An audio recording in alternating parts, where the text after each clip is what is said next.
Good morning. I hope कि आप सभी स्वस्थ होंगे, मस्त होंगे। हम लोग पढ़ रहे हैं क्लास 8 की एनसीईआरटी मैथ और चैप्टर है हमारा 5th, वर्ग और वर्गमूल, जिसे इंग्लिश में हम स्क्वायर एंड स्क्वायर रूट के नाम से जानते हैं।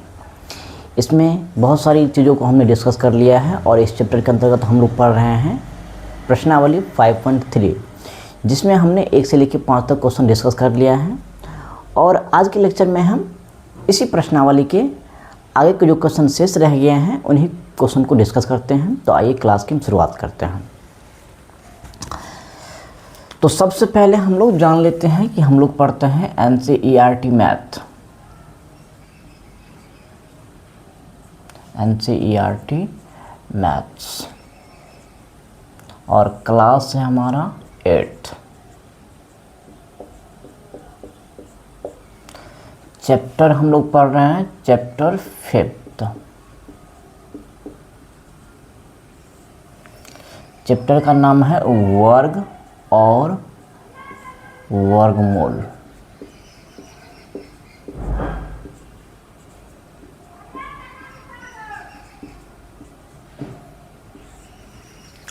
जिसे इंग्लिश में क्या बोलते हैं, स्क्वायर एंड स्क्वायर रूट।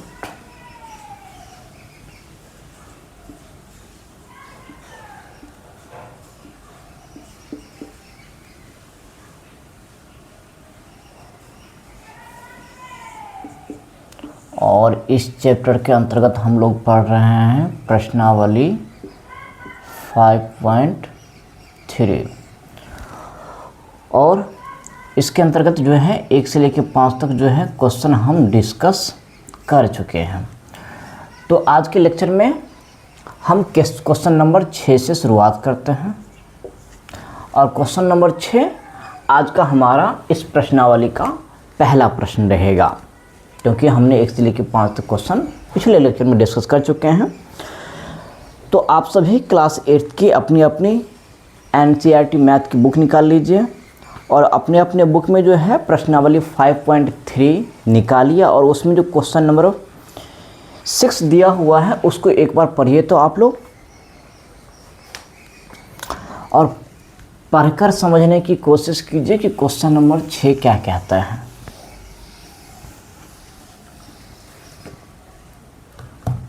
चलिए, आई होप आप लोग पढ़ लिए होंगे। देखिए क्वेश्चन नंबर 6 को ध्यान से सुनिए कि क्या कहता है। निम्नलिखित संख्याओं में प्रत्येक के लिए वह सबसे छोटी पूर्ण संख्या ज्ञात कीजिए जिससे इस संख्या को भाग देने पर एक पूर्ण वर्ग संख्या बन जाए। इस तरह ज्ञात की गई संख्या का वर्गमूल भी ज्ञात कीजिए। देखिए, इससे पहले जो हम क्वेश्चन नंबर 5 पढ़े हुए हैं, ठीक वैसा ही सवाल था, लेकिन उसमें क्या था कि हमें वो सबसे छोटी संख्या बताना था जिससे गुना करने पर पूर्ण वर्ग बन जाए और फिर पूर्ण वर्ग संख्या का वर्गमूल भी ज्ञात करना था। इस क्वेश्चन नंबर 6 में ठीक इसका उल्टा कहा गया है कि वह छोटी संख्या ज्ञात कीजिए जिससे दिए गए संख्या को भाग करने पर पूर्ण वर्ग संख्या बन जाए और इस प्रकार प्राप्त पूर्ण वर्ग संख्या का वर्गमूल भी ज्ञात करें। तो क्वेश्चन नंबर 5 और 6 में बस इतना ही अंतर है कि उसमें गुना करने को कहा गया था और इसमें जो है भाग करने को कहा गया है। तो इस क्वेश्चन को सॉल्व करने का अप्रोच भी ठीक क्वेश्चन नंबर 5 के जैसा ही होगा। तो उस सबसे पहले हम क्या करते हैं, इस क्वेश्चन का जो इंस्ट्रक्शन दिया गया है उसको हम लिख लेते हैं। तो इंस्ट्रक्शन तो बहुत लंबा चौड़ा है, इसको हम अपने शब्दों में शॉर्ट करके लिख लेते हैं कि सबसे छोटी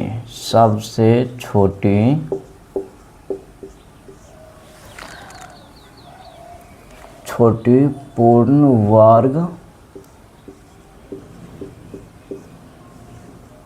संख्या ज्ञात कीजिए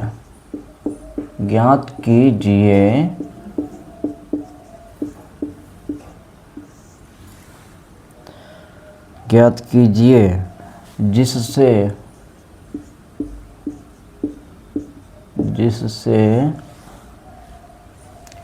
इस संख्या जिससे इस संख्या को भाग करने पर वह एक पूर्ण वर्ग संख्या बन जाए।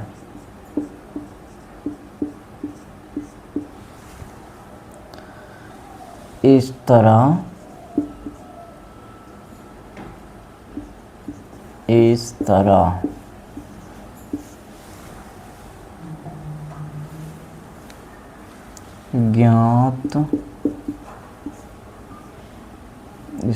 ज्ञात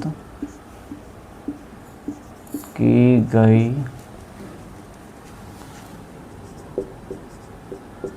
संख्या का वर्गमूल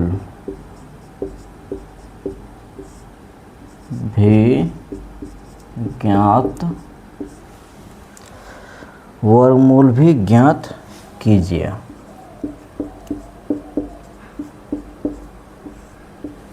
चलिए आप लोग इस इंस्ट्रक्शन को एक बार पढ़िए। तो क्या दिया हुआ है कि सबसे छोटी पूर्ण वर्ग संख्या ज्ञात कीजिए। हमें क्या करना है, एक पूर्ण वर्ग संख्या, सबसे छोटी पूर्ण वर्ग संख्या ज्ञात करना है। इसके बाद जिससे इस संख्या को भाग करने पर, वो संख्या भी बताना है कि जिससे इसको भाग करने पर ये क्या बन जाएगा, पूर्ण वर्ग संख्या। इस तरह ज्ञात की गई संख्या का हमें वर्गमूल भी निकालना है। देखिए इस सवाल में हमें क्या करना है कि सवाल के अंदर जो दिया गया संख्या है तो उसको किस संख्या से गुना करेंगे तो वो पूर्ण वर्ग संख्या बन जाएगा। एक तो हमें ये बताना है, और दूसरा चीज़ गुना नहीं, भाग करने पर पूर्ण वर्ग संख्या बन जाएगा। और दूसरा चीज़ कि प्राप्त संख्या का फिर हमें क्या करना है, वर्गमूल भी निकालना है। तो इससे पहले जो हमारा क्वेश्चन नंबर 5 था उसमें सेम अप्रोच था, बस उसमें इतना ही अंतर था कि उसमें भाग नहीं गुना करने को कहा गया था और फिर उसका वर्गमूल निकालने को कहा गया था। वही सेम अप्रोच ये क्वेश्चन नंबर 6 में भी रहने वाला है। तो आइए हम क्वेश्चन की शुरुआत करते हैं। और इसका जो पहला प्रश्न है वो क्या है, देखिए तो एक बार बुक में। इसका जो पहला प्रश्न है क्वेश्चन नंबर 5 का पहला प्रश्न, क्वेश्चन नंबर 6 का पहला प्रश्न क्या है, 252 ये दिया गया नंबर है 252, और ये हमारा क्वेश्चन नंबर 6 का पहला सवाल है। देखिए इसको हमें बताना है कि किससे भाग करेंगे तो ये पूर्ण वर्ग बन जाएगा, और फिर गुना करने के बाद इसका वर्गमूल भी निकालना है। तो इसको सॉल्व करने के लिए हम सबसे पहले क्या करेंगे, इसका गुणनखंड करेंगे। आप गुणनखंड करना निकालना तो सीख गए होंगे आप लोग। देखिए ये हमारा संख्या है 252, इसका इकाई स्थान पे क्या है, 2 है, यानी कि इसमें 2 से भाग लगेगा। सबसे पहले हम 2 से ही भाग देते हैं, 1 से भाग नहीं देते हैं। हमने बता रखा है क्यों नहीं देते हैं, क्योंकि 1 से भाग देने पे दोबारा से हमें वही नंबर प्राप्त होता है, तो 1 से भाग देने का कोई मतलब नहीं होगा। तो हम क्या करेंगे, 2 से भाग देते हैं। देखिए क्या होगा, 2 एकम 2, फिर 2 दूनी 4, बचेगा 1 पर 6 2 6 के 12, फिर 2 से भाग होगा। तो देखिए क्या होगा, 2 6 के 12 और 2 तिया 6। अब देखिए 2 से तो भाग नहीं लगेगा क्योंकि इकाई स्थान पे 3 है। देखिए 3 से भाग लगेगा, 3 दूना 6, 3 एकम 3, फिर 3 से भाग लगेगा, 3 7 21। अब तो 3 से भाग नहीं होगा, 4 से भी नहीं होगा, 5 से भी नहीं होगा, 6 से भी नहीं होगा, डायरेक्ट किससे होगा, 7 से होगा, 7 एकम 7। तो देखिए हमने संख्या 252 का जो गुणनखंड किया है तो क्या क्या आया है, 2 आया है 2 बार, तो लिख देना है 2 गुने 2।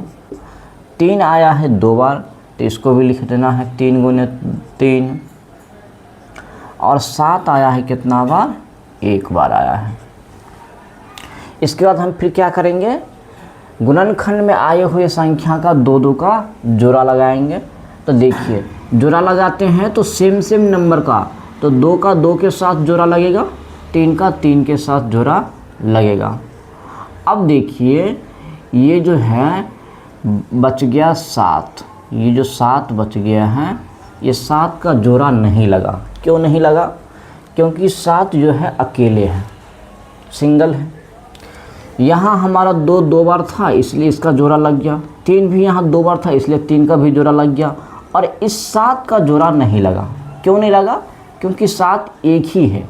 अगर यहाँ पर एक 7 और होता, एक 7 यहाँ पे और होता तो इसका भी जोड़ा लग जाता, लेकिन ये 7 तो अकेले हैं। इसका मतलब 252 के गुणनखंड में ये 7 क्या आ गया है, एक्स्ट्रा नंबर आ गया है। अगर ये 7 होता ही नहीं तब तो जो भी यहाँ संख्या होता जिसका गुणनखंड 2 गुने 2 और 3 गुने 3 होता तो सभी का जोड़ा लग जाता, और यह एक क्या होता, पूर्ण वर्ग संख्या। चूँकि यहाँ पे 252 के गुणनखंड में 7 एक ही बार आया है, इसका मतलब इसी 7 के कारण ये है जो 252 जो है पूर्ण वर्ग संख्या नहीं बन पाया। तो एक तरीका तो ये है कि एक 7 और ले आओ, तो ऐसा हम करते थे गुणा वाले में, लेकिन यहाँ पे हमें भाग करना है। तो यहाँ पर हम क्या करेंगे, जिस नंबर का जोड़ा नहीं लगेगा यानी कि इसी नंबर से इस संख्या को हम भाग देंगे तो क्या बन जाएगा, पूर्ण वर्ग संख्या। एक बार फिर से सुनिए मैंने क्या कहा कि इस 7 को हटाने का 2 तरीका है। एक तरीका ये है कि एक 7 के बदले में अगर एक 7 और होता तो इसका भी जोड़ा लग जाता। तो ऐसा हम करते थे क्वेश्चन नंबर 5 के गुणा वाले में, लेकिन यहाँ पे भाग करने को कहा गया है।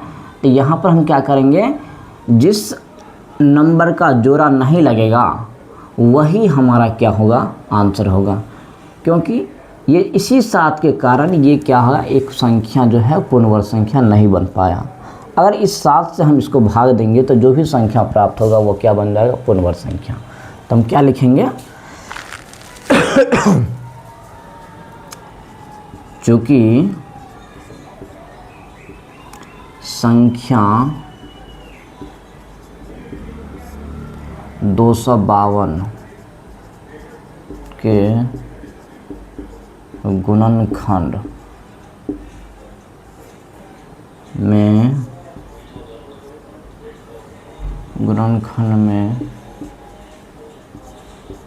संख्या गुणनखंड में 7 का जोड़ा नहीं है, 7 का जोड़ा नहीं है। इसीलिए संख्या 252 को संख्या 7 से भाग करने पर भाग करने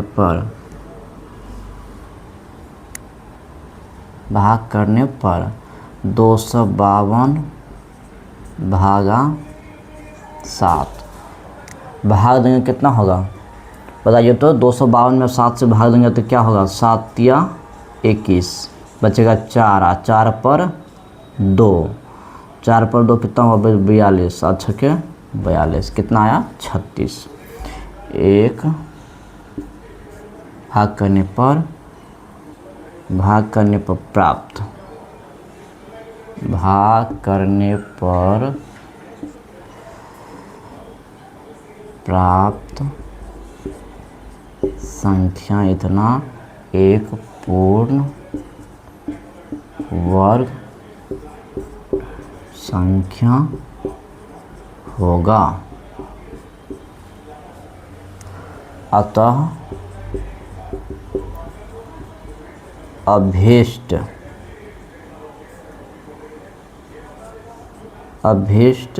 संख्या क्या होगा हमारा, अवशिष्ट संख्या हमारा होगा 7, क्योंकि हमें बताना है कि किससे भाग देने पर पूर्ण वर्ग बन जाएगा, तो 7 से भाग देने पर।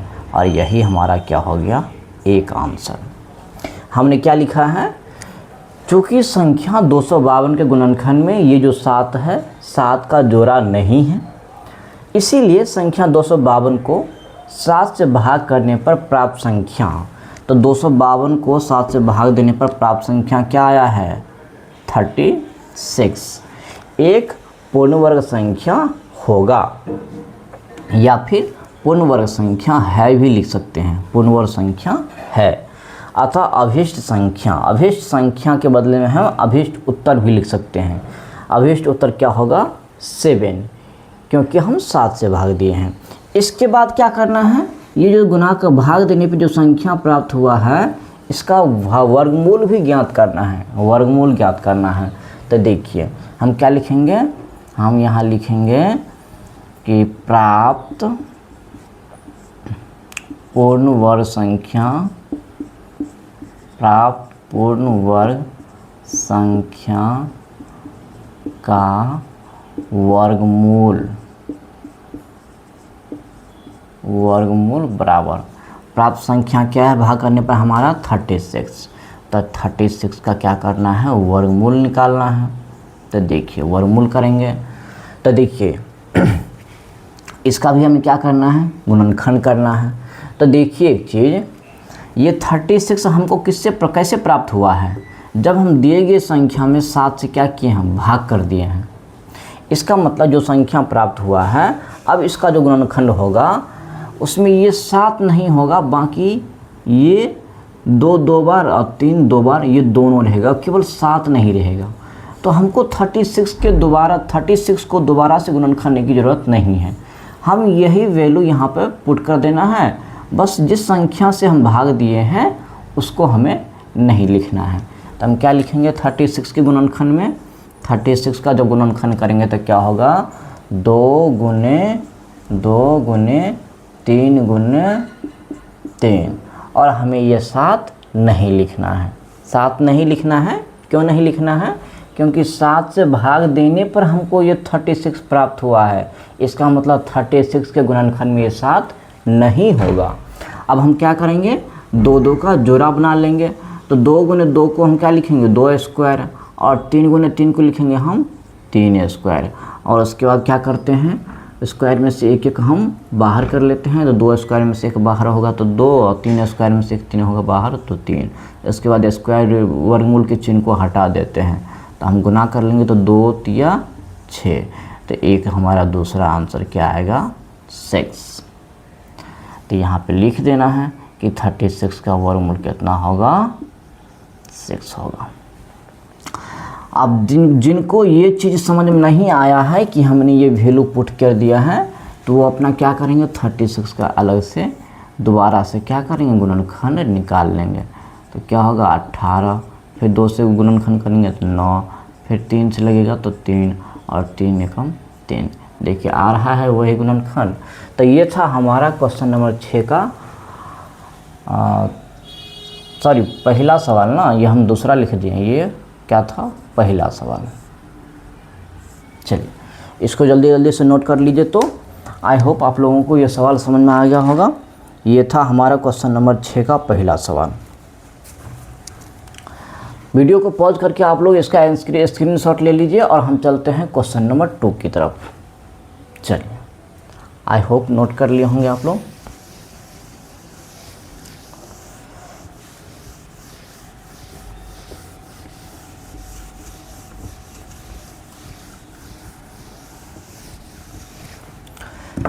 देखिए अब हमारा दूसरा सवाल है, क्वेश्चन नंबर 6 का जो दूसरा सवाल दिया है उसमें जो संख्या क्या दिया हुआ है, वो संख्या क्या है, वो संख्या है 2925। संख्या क्या है, 2925। अब देखिए हमें इसको भी बताना है कि किससे भाग करने पर पूर्ण वर्ग बनेगा, और फिर इसका क्या करना है, वर्गमूल भी ज्ञात करना है। तो देखिए हम कैसे करेंगे, ये जो हमारा संख्या है पहले इसका हम क्या करेंगे, गुणनखंड करेंगे। चलिए गुणनखंड करना तो सीख ही गए हैं आप लोग, तो गुणनखंड कीजिए इसका। सबसे पहले हम भाग देते हैं किससे, 2 से, लेकिन यहाँ पे हम देख पा रहे हैं कि इकाई स्थान पे 5 है तो 2 से भाग नहीं लगेगा। क्या हम देखते हैं 3 से क्या भाग लगेगा, तो 3 से भाग चेक कर लीजिए। 3 से चेक कैसे करते हैं, अंकों को जोड़ कर देखते हैं। तो 2 और 9 11, 11 2 13, 13 5 18, 18 तो 3 के टेबल में आता है, इसका मतलब 3 से भाग होगा। तो 3 से भाग दीजिए तो देखिए कितना होगा, 3 9 27, बचेगा 2, 2 पर 2, 3 7 21, 3 5 15। फिर 3 से भाग हो, देखिए 3 3 9, 3 2 6, 3 5 15। क्या 3 से फिर भाग होगा, 3 से भाग नहीं होगा क्योंकि 3 2 5 5 10 हो गया। 4 से भाग लगेगा, 4 से नहीं लगेगा क्योंकि इकाई और दहाई के अंक जो है वो 4 से नहीं कटेंगे। हाँ, लेकिन देखिए इकाई स्थान पे 5 है, इसका मतलब 5 से भाग लगेगा। 5 का नियम क्या है विभाज्यता का, इकाई स्थान पे 0 या 5 होगा तो वह संख्या क्या होगा, 5 से विभाजित होगा। तो ये छोटी छोटी बातें याद रखना है। चलिए 5 से इसको भाग दीजिए, कितना होगा, 5 6 के 30, बचेगा 2 पर 5 बचे 25। फिर 5 से भाग दीजिए तो 5 एकम 5, 5 से 15, तो कितना है 13। फिर इसमें अब डायरेक्ट 13 से भाग होगा और किसी से भाग नहीं होगा। तो देखिए 2925 का जब हम गुणनखंड किए थे क्या क्या आया, 3 आया है 2 बार, तो लिख देना है 3 गुना 3। और 5 कितना बार आया है, 2 बार आया है, तो 5 को भी 2 बार लिख देना है। और 13 जो है ये बेचारा 13 अकेले हैं। अब इसका क्या करेंगे, हम सबका 2 2 का जोड़ा लगाते हैं। तो देखिए इस 3 का 3 के साथ जोड़ा लग गया, इस 5 का इस 5 के साथ जोड़ा लग गया, लेकिन ये हमारा 13 बेचारा अकेले रह गया। क्यों, क्योंकि ये 13 एक ही है। अगर एक 13 और होता तो इसका भी जोड़ा लग जाता, इसका भी भला हो जाता, लेकिन यहाँ पर ये 13 अकेले हैं। तो इसका मतलब ये 2925 के गुणनखंड में अगर 13 होता ही नहीं, तब तो यहाँ संख्या जो भी होता उसके सभी गुणनखंड का जोड़ा लग जाता, वो एक पूर्ण वर्ग संख्या हो जाता। लेकिन ये संख्या जो है अब ये पूर्ण वर्ग संख्या नहीं होगा। क्यों नहीं होगा, क्योंकि इसमें 13 का जोड़ा नहीं है। तो एक तरीका क्या है कि इस 13 से इसको भाग दे दिया जाए, तो जो भी संख्या प्राप्त होगा वो क्या हो जाएगा, एक पूर्ण वर्ग संख्या। इसका मतलब यही वह संख्या 13 है जिससे इसको हम भाग देने पर भाग देंगे तो क्या बन जाएगा, एक पूर्ण वर्ग संख्या। तो हम क्या लिखेंगे, चूँकि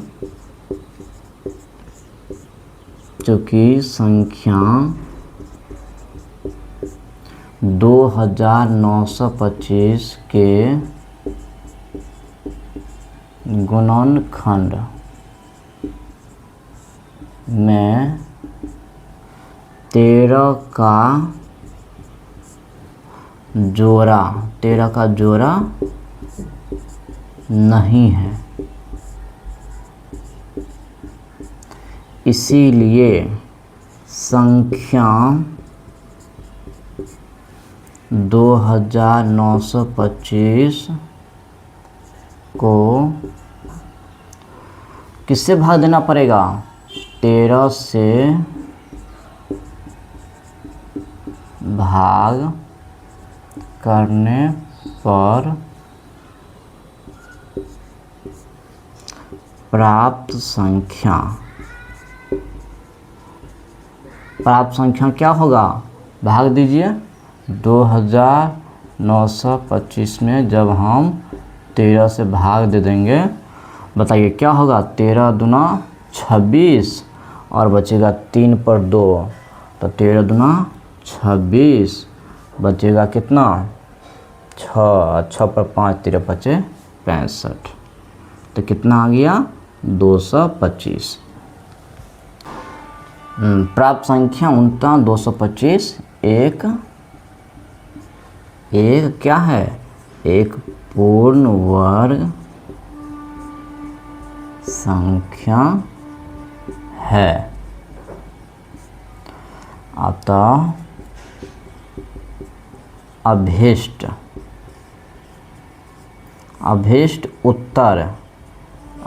उत्तर या फिर अभीष्ट संख्या, दोनों में से कुछ भी लिख सकते हैं। अभीष्ट संख्या बराबर क्या होगा हमारा 13 होगा, क्योंकि हम 13 से भाग दिए हैं।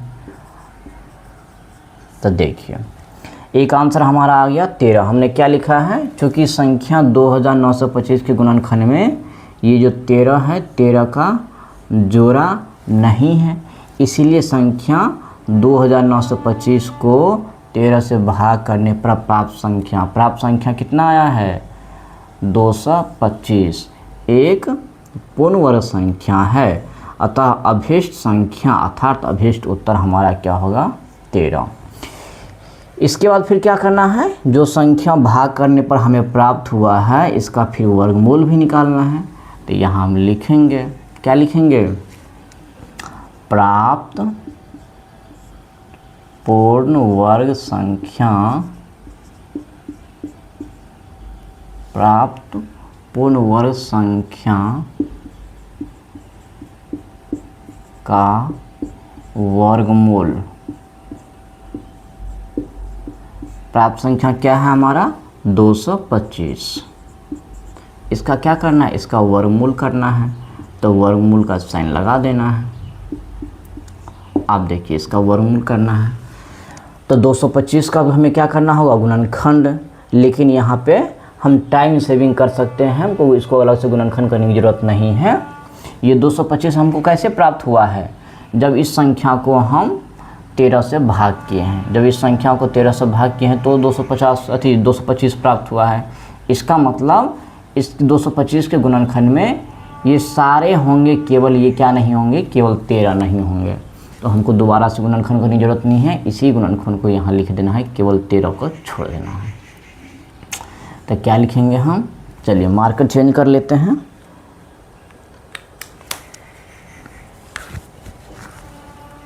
देखिए तो देखिए हम यहाँ से गुणनखंड लिखे तो क्या लिखेंगे, 3 गुने 3 और 5 गुने 5 और केवल 13 को छोड़ देना है। तो क्या लिखेंगे, 3 गुने 3 का मतलब 3 स्क्वायर, अब 5 गुने 5 का मतलब 5 स्क्वायर। उसके बाद हम क्या करते हैं, जोड़ा में से एक स्क्वायर में से एक बाहर, तो 3 स्क्वायर में से एक 3 बाहर, 5 स्क्वायर में से एक 5 बाहर और वर्गमूल के चिन्ह को हटा देना है। अब गुना कर देना है, 3 पंचे 15। यही हमारा क्या हो गया, आंसर। तो देखिए 225 का वर्गमूल कितना आ गया, 15, और यही हमारा आंसर। तो देखिए हमारा दोनों आंसर आ गया, एक आंसर हमारा 13 और दूसरा आंसर हमारा 15। तो ये था हमारा क्वेश्चन नंबर 6 का दूसरा सवाल। आई होप आप लोगों को समझ में आया होगा, काफ़ी सरल है। इसको जल्दी जल्दी से नोट कर लीजिए, या नहीं तो आप लोग इसको वीडियो को पॉज करके इसका स्क्रीनशॉट ले लीजिए। हम चलते हैं अगले क्वेश्चन की ओर, और अगला क्वेश्चन है हमारा क्वेश्चन नंबर 3। क्वेश्चन नंबर 3 में जो संख्या दिया हुआ है 396। चलिए तो इसको हम डिलीट कर देते हैं यहाँ से।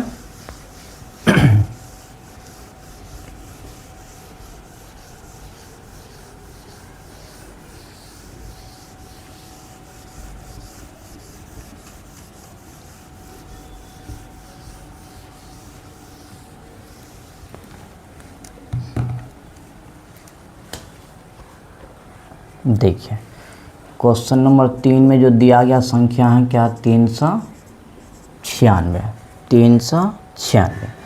चलिए इसका भी सबसे पहले हम क्या करेंगे, गुणनखंड करेंगे। तो चलिए गुणनखंड कीजिए। गुणनखंड करना तो सीख ही गए हैं आप लोग। दिखाए स्थान पे 6 है, इसका मतलब 2 से भाग लगेगा। 2 से भाग 2 एकम 2 बचेगा, 1 पर 9 दून में 18, 1 पर 2 अट्ठे 16।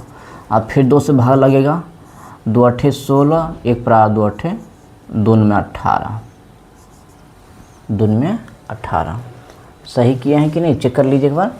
2 एकम 2, 1 पर दून में 18 और 1 पर 2 अट्ठे 16, फिर 2 9 में, अच्छा देखिए यहाँ गड़बड़ हो गया है। 2 9 में 18 बचेगा 1, 1 पर 8, दून में 18। अब देखिए 2 से नहीं होगा, 3 से लगेगा, क्योंकि 9 9 18 होता है। तो 3 से दीजिए, 3 तिया 9, 3 तिया 9, फिर 3 से भाग लगेगा, 3 एकम 3, 3 एकम 3। अब देखिए 2 3 4 5 6 7 8 9, किसी से भागने लगे डायरेक्ट 11 से होगा, 11 एकम 11। तो देखिए 396 का जब गुणनखंड किए थे क्या क्या आया, 2 आया है 2 बार, और 3 भी आया है 2 बार, और ये 11 आया है 1 बार। इसके बाद फिर क्या करेंगे, 2 2 का जोड़ा लगाएंगे। देखिए इसका जोड़ा लग गया, इसका भी जोड़ा लग गया, और इस बेचारे 11 का जोड़ा नहीं लगेगा, यानी कि इसी 11 के कारण ये संख्या जो है पूर्ण वर्ग संख्या नहीं बन पाया। तो अगर ये 11 होता ही नहीं तब तो ये संख्या जो भी होगा वो पूर्ण वर्ग संख्या होता। इसका मतलब इसी 13 के कारण ये इसी 11 के कारण ये पूर्ण वर्ग संख्या नहीं बन पाया है। तो हम क्या लिखेंगे, चूँकि संख्या 396 के गुणनखंड में किसका जोड़ा नहीं है, 11 का जोड़ा नहीं है, 11 का जोड़ा नहीं है, इसीलिए संख्या 396 को 11 से भाग करने पर प्राप्त संख्या 396 को 11 से भाग दीजिए, कितना आएगा, भाग देने पर होगा 11 तिया 33, बचेगा 6 पर 11 छके 66, एक क्या है, एक पूर्ण वर्ग संख्या, एक पूर्ण वर्ग संख्या है। अतः अभीष्ट उत्तर या फिर अभीष्ट संख्या बराबर कितना आएगा हमारा, किससे भागा किए हैं, 11 से किए हैं ना, तो क्या होगा 11 आंसर। ये हमारा आ गया एक आंसर। इसके बाद हमें क्या करना है, भाग करने पर जो संख्या प्राप्त हुआ है इसका वर्गमूल भी तो निकालना है। तो क्या लिखेंगे, हम लिखेंगे कि प्राप्त पूर्ण वर्ग संख्या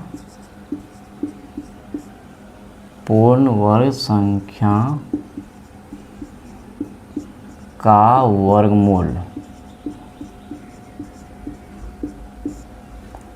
संख्या कितना हुआ है, 36 प्राप्त हुआ है। 36 का हमें वर्गमूल निकालना है। तो देखिए 36 को हमें दोबारा से गुणनखंड करने की ज़रूरत नहीं है। हमने बताया है कि 36 कैसे प्राप्त हुआ है, 396 को 11 से भाग देने पर, यानी कि जब हम 36 का गुणनखंड करेंगे तो इसमें भी आएगा 2 2 बार, 3 2 बार, केवल 11 नहीं आएगा।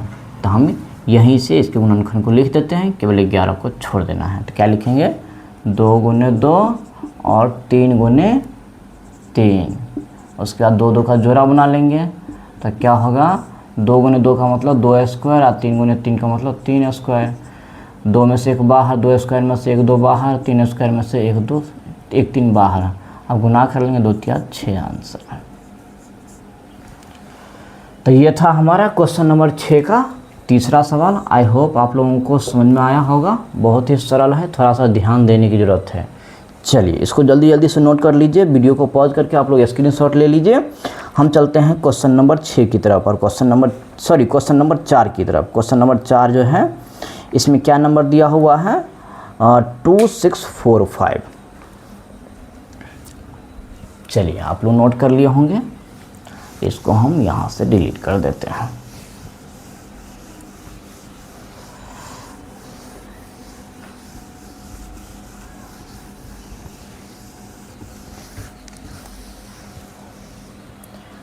चलिए एक बार हम फिर से मार्कर चेंज कर लेते हैं। अब ये हमारा कौन सा होगा, ये होगा हमारा क्वेश्चन नंबर 4, और इसमें नंबर क्या दिया हुआ है, 2645। इसको भी बताना है हमको किससे भाग करने पर पूर्ण वर्ग संख्या बन जाएगा। तो सबसे पहले क्या करेंगे, इसका हम गुणनखंड करेंगे। तो चलिए गुणनखंड कीजिए। 2 से भाग लगेगा क्या, नहीं लगेगा, क्योंकि क्या स्थान पे क्या है, 5 है। 3 से होगा क्या, 3 से चेक कीजिए, देखिए 2 और 6 8, 8 4 12 5 17, 3 से नहीं होगा, 4 से भी नहीं होगा, डायरेक्ट 5 से भाग होगा। बचे 25, बचेगा 1, 1 पर 4, 5 दूना 10 और 4 पर 5 95 45। अब देखिए अब किससे भाग होगा।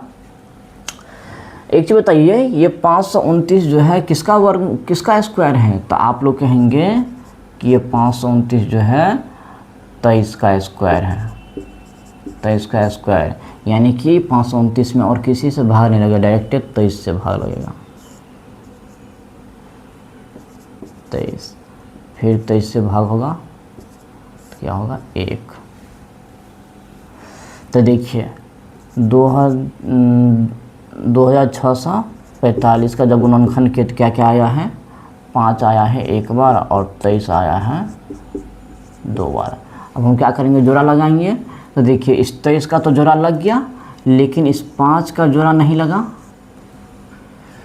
यानी कि यही वो 5 है जिसके कारण ये पूर्ण वर्ग संख्या नहीं बन पाया। अगर ये 5 होता ही नहीं तो सभी का जोड़ा लगा हुआ था और ये पूर्ण वर्ग संख्या बन जाता। इसका मतलब यही वह 5 है जिससे इसको भाग देंगे तो ये क्या बन जाएगा, पूर्ण वर्ग संख्या। तो हम क्या लिखेंगे, चूँकि संख्या 2645 के गुणनखंड में किसका जोड़ा नहीं है, 5 का जोड़ा नहीं है, 5 का जोड़ा नहीं है, इसीलिए संख्या किसको, संख्या 2645 को किससे भाग देने पर, 5 से भाग देने पर प्राप्त संख्या क्या होगा, 2645 को जब हम किससे भाग देंगे, 5 से भाग देंगे, तो 5 से भाग देंगे तो क्या होगा बताइए। तो भाग को तो ऐसे भी लिख सकते हैं ना बट्टे में, तो क्या होगा, 25 बचेगा 1, तो 15 10 5 9 45, 529 1 क्या होगा, एक पूर्ण वर्ग संख्या है।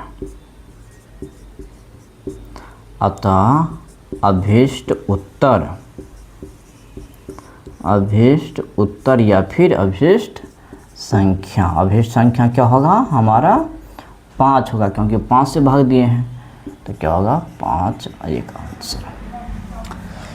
इसके बाद हमें क्या करना है, भाग देने पे जो संख्या प्राप्त हुआ है इसका फिर वर्गमूल भी तो निकालना है। तो क्या लिखेंगे हम लिखेंगे प्राप्त पूर्ण वर्ग संख्या का वर्गमूल। संख्या क्या प्राप्त हुआ है, 529 का वर्गमूल। तो देखिए 529 का अलग से वर्गमूल करने की जरूरत हमें है ही नहीं। देखिए ये जो गुणनखंड है यही गुणनखंड इसका भी होगा, लेकिन इसमें केवल 5 नहीं आएगा। तो हम क्या लिख देंगे, 23 गुने 23, केवल इस 5 को छोड़ देना है जिसका जोड़ा नहीं लगा हुआ है। तो अब जोड़ा लगाएंगे तो देखिए क्या होगा, 23 स्क्वायर और स्क्वायर में से एक बाहर कर लेंगे तो यही हमारा क्या होगा आंसर। तो ये था हमारा क्वेश्चन नंबर 6 का चौथा सवाल। बहुत ही सरल है और मैंने सरल शब्दों में आप लोगों को समझाने की कोशिश किया है। आई होप आप लोगों को समझ में आया होगा। तो चलिए इसको जल्दी से वीडियो को पॉज करके स्क्रीनशॉट ले लीजिए। अब हम चलते हैं अगले क्वेश्चन की ओर और अगला क्वेश्चन है हमारा क्वेश्चन नंबर 5 और क्वेश्चन नंबर 5 में नंबर क्या दिया हुआ है 2800। तो चलिए हम क्वेश्चन नंबर 5 को करते हैं। चलिए आई होप आप लोग इसको नोट कर लिए होंगे, तो इसको हम यहाँ से डिलीट कर देते हैं।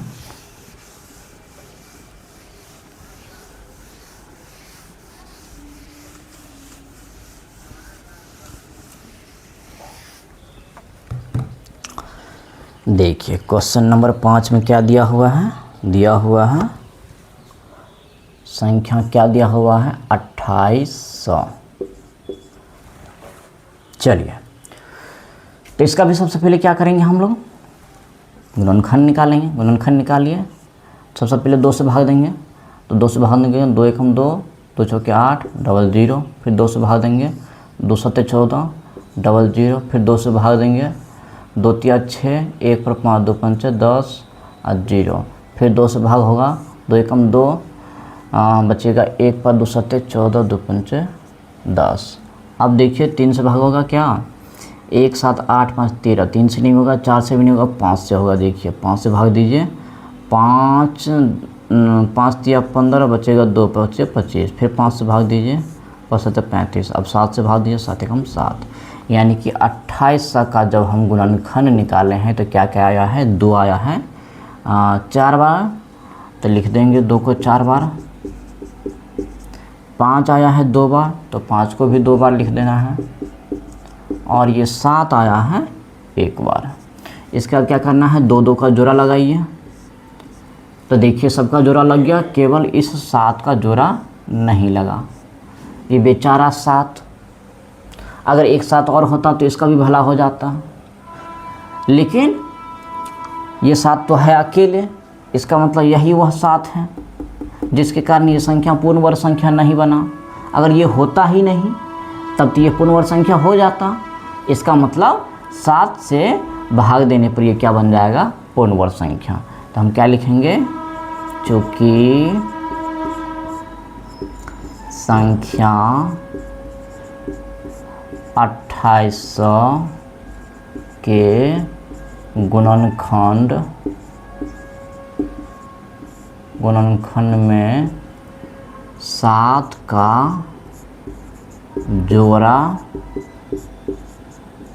जोड़ा नहीं है, इसीलिए संख्या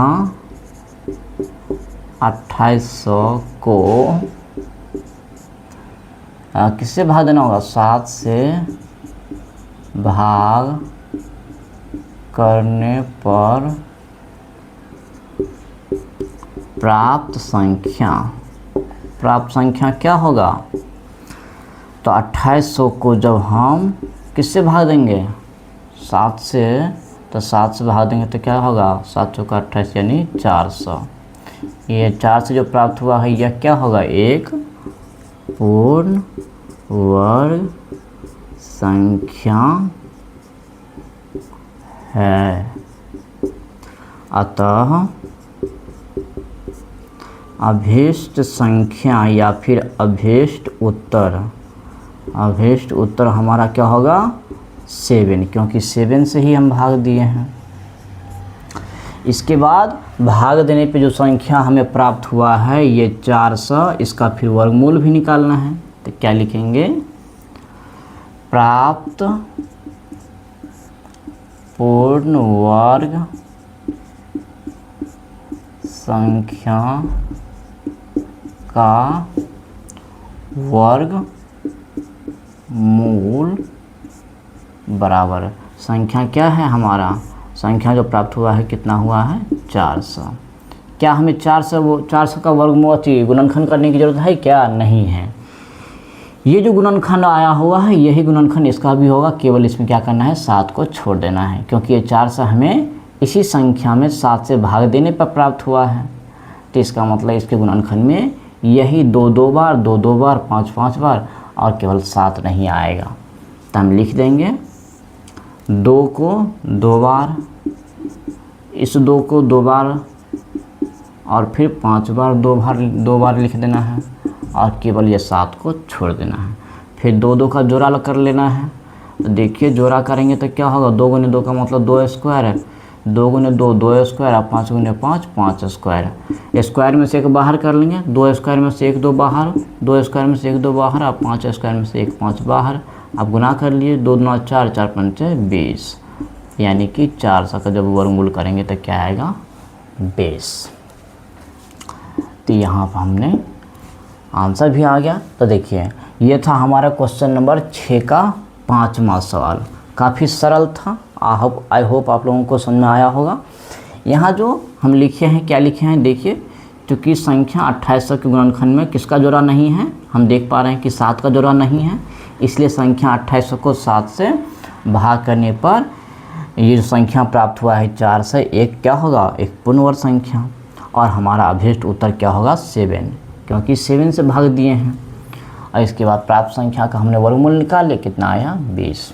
चलिए इसका जल्दी से आप लोग इसका स्क्रीनशॉट ले लीजिए। तो अब हम चलते हैं अगले क्वेश्चन की ओर। इसमें एक सवाल और दिया हुआ है, क्वेश्चन नंबर 6।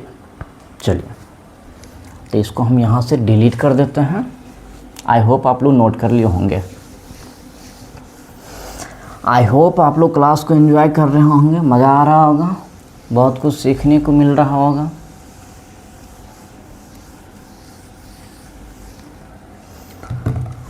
चलिए अब क्वेश्चन नंबर 6 का छठा सवाल, और इसमें नंबर क्या दिया हुआ है 1620। क्या है 1620। इसमें भी हमें क्या करना है, सबसे पहले हमें क्या करना है, गुणनखंड करना है। तो चलिए गुणनखंड करते हैं। 2 से भाग दीजिए, 2 8 16, 2 एकम 2 0, फिर 2 से भाग दीजिए, 2 चौका 8, 0 2 5 10। अब देखिए, हाँ 3 से भाग होगा, देखिए क्योंकि 4 5 9 होता है, 9 तो आता है 3 के टेबल में, 3 एकम 3 और 1 3 तिया 9 और 3 5 15। फिर देखिए क्या 3 से भाग होगा, फिर 3 से भाग होगा, 3 चौका 12 बचेगा 1 पर 5 3 5 15। फिर 3 से भाग दीजिए, 3 एकम 3, 3 5 15। फिर 3 से भाग दीजिए, 3 5 15। फिर 5 से भाग दीजिए, 5 एकम 5। यानी कि 16 से 20 का जो गुणनखंड किए हैं तो क्या क्या आया है, 2 आया है 2 बार। 3 आया है कितना बार, 1 2 3 4, 3 आया है 4 बार, और 5 आया है 1 बार। उसके बाद क्या करना है, जोड़ा लगाइए, जोड़ा समान नंबर का लगाना है। देखिए सबका जोड़ा लग गया, केवल 5 का जोड़ा नहीं लगेगा। 5 का जोड़ा नहीं लगा क्योंकि 5 अकेले हैं, एक 5 और होता तो इसका भी जोड़ा लग जाता, इसका भी भला हो जाता। इसका मतलब यही वो कम वक्त 5 है जिसके कारण ये पूर्ण वर्ग संख्या नहीं बना है। इसका मतलब अगर ये होता ही नहीं तब तो यहाँ संख्या जो भी होता वो पूर्ण वर्ग संख्या होता। इसका मतलब यही वह फसाद की जड़ है 5, जिसके कारण यह पूर्ण वर्ग संख्या नहीं बना है।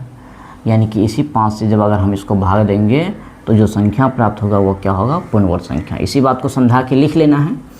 चूँकि संख्या क्या है 1620 के गुणनखंड में किसका जोड़ा नहीं है, 5 का जोड़ा नहीं है, इसीलिए संख्या 1620 को किससे भाग देंगे, 5 से भाग करने पर प्राप्त संख्या क्या आएगा, 1620 में जब हम 5 से भाग देंगे तो भाग दीजिए, 5 तिया 15 बचेगा, 1 पर 5 दूना 10, 5 का 20, कितना आया 324। 5 तिया 15, 1 पर 5 दूना 10, 5 का 20, सही है। ये क्या है, एक पूर्ण वर्ग संख्या, ये एक पूर्ण वर्ग संख्या है। अतः अभीष्ट उत्तर या फिर अभीष्ट संख्या हमारा क्या होगा, 5 होगा, क्योंकि 5 से भाग दिए हैं तो एक आंसर हमारा ये हो गया। इसके बाद भाग देने पे जो संख्या प्राप्त हुआ है इसका वर्गमूल भी तो निकालना है। तो हम क्या लिखेंगे, हम लिखेंगे प्राप्त पूर्ण वर्ग संख्या का वर्गमूल। संख्या क्या प्राप्त हुआ है, 324, इसका वर्गमूल निकालना है। तो देखिए इसका गुणनखंड करने की जरूरत हमें नहीं है। ये 324 जो प्राप्त हुआ है 1620 में 5 से भाग देने पर, इसका मतलब 16 से 20 का जो गुणनखंड है, तो इसमें केवल 5 को छोड़ के जो गुणनखंड शेष है वही गुणनखंड इसका भी होगा। तो हम लिख लेंगे, क्या लिखेंगे, 2 गुने 2, 3 गुने 3, 3 गुने 3 और केवल इस 5 को छोड़ देना है। उसके बाद 2 2 का जोड़ा लगा लीजिए, तो क्या होगा, 2 गुने 2 का मतलब 2 स्क्वायर, 3 गुने 3 का मतलब 3 स्क्वायर और 3 गुने 3 का मतलब 3 स्क्वायर। स्क्वायर में से एक हम बाहर कर लेंगे तो 2 स्क्वायर में से एक बाहर कर लेंगे तो 2, 3 स्क्वायर में से एक बाहर कर लिए तो 3 और 3 स्क्वायर में से एक 2 बाहर कर लिए 3। इसका गुना कर लेना है, 2 तिया 6 और 6 त्रिके 18, यानी कि 324 का वर्गमूल कितना आ गया, 18। तो ये था हमारा क्वेश्चन नंबर 6 का छठा सवाल और ये अंतिम सवाल भी था। इस प्रकार से ये हमारा प्रश्नावली 5.3 का क्वेश्चन नंबर 6 कंप्लीट हो जाता है। आई होप जितने भी क्वेश्चन मैंने आप लोगों को बताया है, आई होप आप लोगों को समझ में आया होगा, बहुत कुछ सीखने को आप लोगों को मिला होगा। तो इस प्रश्नावली में और भी कुछ क्वेश्चन शेष रह गए हैं, तो उन क्वेश्चन को हम नेक्स्ट लेक्चर में डिस्कस करेंगे। तो आज का क्लास हम यहीं तक रखते हैं। उम्मीद करते हैं कि वीडियो पसंद आया होगा। तो आगे की चीज़ों को हम आगे क्लास में डिस्कस करेंगे। तो हम मिलते हैं नेक्स्ट लेक्चर में। Have a good day, thank you.